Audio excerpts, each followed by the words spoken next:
Tema: ejecución de obra de una carretera o camino. En este tema vamos ya a ejecutar, ya nos encontramos en el campo, comenzamos a ejecutar, vamos a ejecutar la obra propiamente dicha. Pero antes vamos haciendo una breve introducción. Luego de haber concluido la etapa preliminar o trabajo de gabinete, el expediente técnico propiamente dicho, ha ocurrido una serie de actividades ya mencionadas en la anterior clase, tales como la tramitación de permisología y posteriormente búsqueda de financiamiento. Una vez concretado esta búsqueda de financiamiento y nos han aprobado la ejecución de la obra, se dice que se comienza la ejecución propiamente dicha. Sin embargo, habrá tres actividades preliminares que, a pesar que se realizan en el campo, no se ven reflejados como avance de obra ni son parte del proceso constructivo y serán denominadas obras preliminares y serán las siguientes: colocación del cartel de obra, instalación de oficina técnica y movilización y desmovilización de equipo. Esta colocación de cartel de obra no es una valla publicitaria, ni un comercial, ni propaganda política. Este cartel de obra va a tener tres características. Primera característica: va a ser proporcional al monto de la obra. Quiere decir que si la obra vale 1.000.000, tendrá una dimensión X, y si vale 10.000 soles, será más pequeño. Segunda característica: contará con información técnica. Son 4 informaciones técnicas específicas. 1. Nombre de la obra. 2. Monto de la obra. 3. Entidad que la financia. 4. Plazo de ejecución.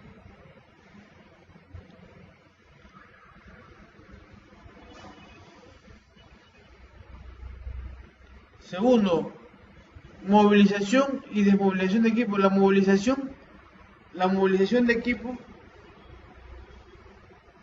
es el traslado desde el lugar de origen del equipo hasta la obra propiamente dicha, ¿no? Si es en Lima, así sea en Lima o en Puno, y las máquinas se encuentran, por decir un ejemplo, en Lima, tendrá que desplazarse en plataformas como las que están en la gráfica, también conocida como cama baja, chata, entre otros nombres, ¿no?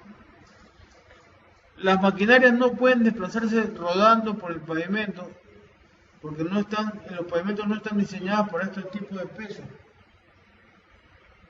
Ojo ahí. En esta etapa de la obra es que el dueño de la obra o el administrador de la obra o el ejecutor de la obra la han desembolsado para que traiga y de una vez pague el retorno de la maquinaria, para que no esté atravesada o esté interfiriendo con otras actividades. O sea, desde el primer momento, desde antes que inicie la obra, ya te pagaron la movilización y la desmovilización.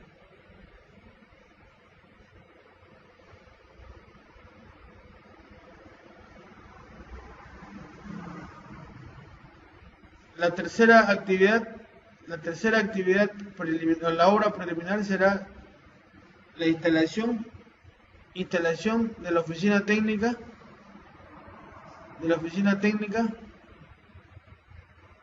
o campamento. Si es una obra de gran envergadura, será un campamento, y si es una pavimentación local de 100, 200 metros, será un kiosco, una oficina técnica. Muchas veces se alquila la sala de una vivienda, se trae un kiosco de metal y se hace la oficina ahí. O también hay remolques tipo oficina que sirven para la oficina técnica. Entonces, una vez realizadas estas 3 obras preliminares, pasamos de lleno a la ejecución de la obra. Primera actividad: replanteo topográfico. Consiste en verificar que los puntos del proyecto coincidan con el terreno y lo realizan en las siguientes áreas: trazo, progresiva, curva de nivel, perfil longitudinal. El trazo va a consistir en determinar el eje de la vía. Lo va a realizar, van a haber dos tipos de trazo y lo va a realizar el topógrafo. El primer tipo de trazo, el primer trazo será trazo tentativo y será la unión entre el punto de inicio y el punto de llegada, y será representada en los planos o en la topografía, en el plano de topografía, con líneas entrecortadas. ¿Cuál es la característica de este trazo tentativo? De que se representa con líneas entrecortadas. 1 y 2, une el punto de inicio con el punto de llegada de la manera más corta. ¿Cuál es la distancia más corta entre dos puntos? La recta. Quiere decir que unirá en forma recta los dos puntos de inicio y de llegada sin tener en cuenta los obstáculos. Al topógrafo no le va a importar que haya un árbol atravesado por el medio de la vía, o de repente una quebrada, o de repente un centro poblado. Lo que le interesa es unir el punto de inicio con el punto de llegada. Posteriormente, ya el ingeniero, con el trazo tentativo, realizará el trazo definitivo. Y la característica principal del trazo definitivo es que va a unir el trazo tentativo, pero esta vez teniendo en cuenta los obstáculos del terreno. Y eso va a dar origen, nos va a dar origen a una estrategia geométrica para evadir obstáculos que se va a llamar curva. Y las curvas ya sabemos que pueden ser de dos tipos, horizontales y verticales. En ese sentido, ya podríamos decir que está diseñado el trazo de la vía.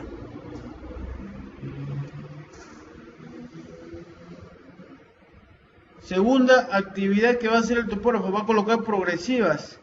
Las progresivas las va a ir colocando, ya lo hemos visto en las actividades preliminares, al borde al ancho, a 3.15 y 3 puntos hacia la derecha y 3.15 hacia la izquierda del trazo definitivo, irá colocando estacas en el terreno de la vía para determinar los límites izquierdo y derecho.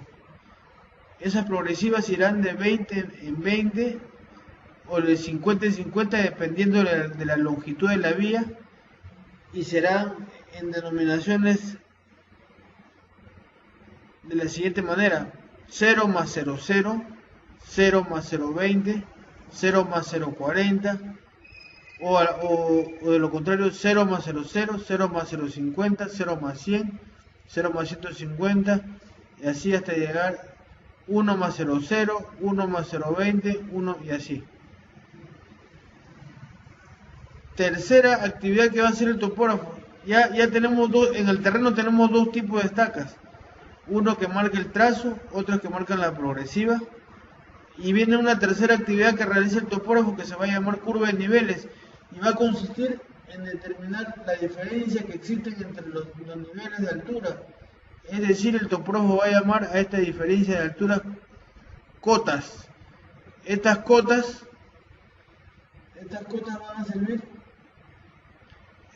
van a servir para poder proceder a nivelar el terreno, ¿no? O sea, corte y relleno.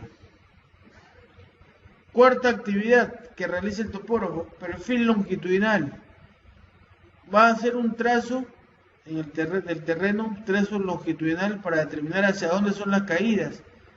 ¿Con qué finalidad? Para determinar la pendiente, hacia dónde va la pendiente, hacia dónde va la subida y la bajada. Básicamente para diseñar su sistema de drenes, pendientes y peraltes.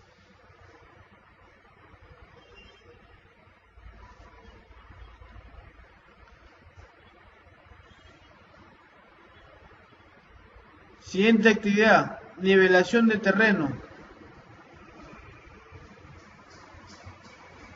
Nivelación de terreno. En esta actividad la nivelación del terreno va a consistir en tres etapas. Acuérdense que estamos construyendo una carretera, hay una vía, estamos construyendo desde el trazo hasta la pavimentación, hasta la señalización. La nivelación de La nivelación de este terreno va a consistir en tres etapas. Primera etapa, marcado de trocha, se realiza con un tractor oruga, un D6, de preferencia un D6 o en su defecto un D7 de aproximadamente 4 a 6 toneladas. Este tractor orugas se va a desplazar por todo el eje de la vía o el recorrido del trazo, únicamente marcando la trocha, es decir, marcando las cadenas, ida y vuelta cada 80 o 100 metros. No puede más de 100 porque estas máquinas han sido diseñadas para tramos cortos, de lo contrario se pueden desorugar. 80 a 100 metros marcado trocha. Segunda etapa de la nivelación, va a entrar el cargador frontal o la pala como la que tenemos en la imagen y va a realizar un corte. Perdón, eso no es una pala, eso es un tractor oruga y un rodillo. En todo caso va a entrar un cargador frontal y va a realizar corte. Ahí ven un cargador frontal que va a realizar corte y relleno, o sea, es decir, que va a sacar material donde sobra y va a rellenar donde falta. Pueden apreciar ahí el trazo. Seguidamente, ahí todavía no está nivelado el terreno. Seguidamente, tercer paso, va a entrar la motoniveladora y va a perfilar el terreno. Ahí se dice que el terreno está nivelado. El terreno está en etapa de terreno nivelado. Siguiente actividad, conformación de la subrasante. Consiste en excavar terreno en forma de cajuela, como la que estamos apreciando en las imágenes, entre 0,50 metros y 0,70 metros. La parte inferior de la excavación se va a denominar subrasante. Aquí pueden apreciar donde están las líneas blancas, donde esta parte de aquí es la subrasante. Aquí terreno duro y aquí está terminado, ¿no? Esa es la subrasante. Y esta es la altura de 50 o 70, desde aquí hasta acá. O sea, quiere decir que esta parte superior de aquí y esta parte superior de acá será el terreno nivelado. Y la parte inferior acá, la subrasante. 50 o 70. 50 o 70 ahora en esa cajuela. Ahí está la cajuela perfectamente. Esa es la cajuela. ¿Por qué digo 50 o 70? Por instrucción, una cajuela tipo, una conformación de subrasante, se hace entre 0,50 o 0,70 metros. Eso no quiere decir que es algo exacto. Eso va a depender únicamente de la capacidad portante del suelo y del tipo del suelo. No nos sirve de nada hacer mucha excavación si es que el terreno tiene buena capacidad portante o si el terreno es pura piedra. Ya tendríamos conformado una buena plataforma para comenzar a diseñar nuestras bases. Siguiente etapa, conformación de subbase. La conformación de la subbase consiste en rellenar la cajuela mencionada hasta la mitad del material, canto rodado tipo gravo o ranzón. Ahí ven un diseño tipo. La parte de abajo, esta parte desde la subrasante que es esta, hacia arriba, hasta la mitad de la cajuela, lo vamos a llenar de piedra canto rodado de su base.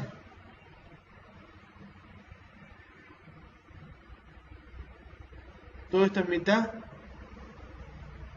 el material se llama las normas dicen canto rodado, más o menos para que tengan una idea de qué es canto rodado. Este es canto rodado. Aquí en la ilustración ustedes pueden observar cómo una motoniveladora está batiendo el material canto rodado o piedra de río. La está batiendo y la está esparciendo para conformar 25 o 35 centímetros de su base.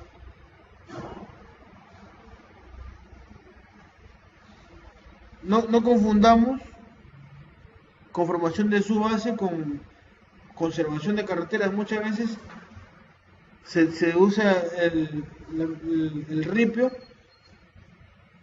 para conservar las vías, para que tengan cierta tracción. En este caso es una conformación de una subbase. Siguiente paso, conformación de base. Consiste en rellenar la otra mitad de la cajuela con material fino. ¿Cuál es el material fino? La arena. Ahí pueden apreciarla. La otra mitad vamos a rellenar con material fino. En la gráfica seguramente han visto que también está reforzado con piedras. Esas piedras también se le conoce como afirmado, y ese afirmado para darle mejor capacidad portante o resistencia al suelo. Hay que recalcar que en ambas bases siempre se consideran un 30% de esponjamiento para el cálculo de material de préstamo exclusivo. ¿Qué quiere decir? Que si yo voy a calcular mi subbase largo por ancho por altura para determinar la cantidad de volúmenes de material que voy a acumular o que voy a rellenar, a esa cantidad de metros cúbicos tendré que sacarle el 30% y se lo sumaré. ¿Por qué? Porque por norma tenemos que cada capa tenemos que compactarlo. La primera capa de granzón o de su base se tendrá que compactar a un 90 y 95%, entre 90 y 95% de humedad, o sea, casi seco, ¿no? Entonces tendrá que echarle un 30% sobre los 25, porque cuando se compacte quede exactamente en los 25, en los 0,25 o 25 centímetros, ¿no? Igualmente en la parte superior de la otra mitad de la base habrá que considerar el 30% para que a la hora que se compacte quede al ras, lo que nosotros llamamos rasante. Asimismo, habrá que considerar proceso de compactación en cada una de las capas mencionadas. Igualmente, para la eliminación de material excedente, en el caso de la conformación de azul rasante, habrá que considerar un 30% para efectos de transporte. Siguiente paso, colocación del RC250. La colocación del RC250 es el imprimante, ustedes pueden apreciar ahí en la imagen, es una especie de brea, no confundir el asfalto con el imprimante. El imprimante es una especie de brea que se va a echar sobre la base y tiene tres funciones. Función número 1 es impermeabilizador, o sea, protege de la humedad. Segunda característica o función es imprimante, o sea, tiene una función como de sellador, le da una forma a la vía, una especie de sellador o laca, ¿no? Y tercero, sirve como junta de dilatación para evitar rozamientos o fricción entre los asfaltos y las bases. Podemos apreciar ahí cómo la colocación de pavimento conlleva ese RC250. A continuación, colocación de pavimento consiste en rellenar la superficie de rodadura con pavimento tipo rígido o flexible. Ahí tenemos un vaciado de pavimento flexible y también rígido. A continuación, puentes y obra de arte. En esta etapa es que se construyen los puentes proyectados y diseñados, ya sean vehiculares, peatonales o ferroviarios. Recién que se ha puesto el pavimento, recién es que se comienzan a ejecutar la parte de puentes. Y además de los puentes, las obras de arte, que son los drenajes, llámense cunetas, drenes, sardineles, etc. Finalmente, la señalización. Esta etapa es la construcción de una carretera basada en normas internacionales de rayado y marcado de vías. además de las señalizaciones correspondientes. Aquí, en esta etapa, se dice que la vía, la carretera o camino se encuentra ejecutada. Muchas gracias.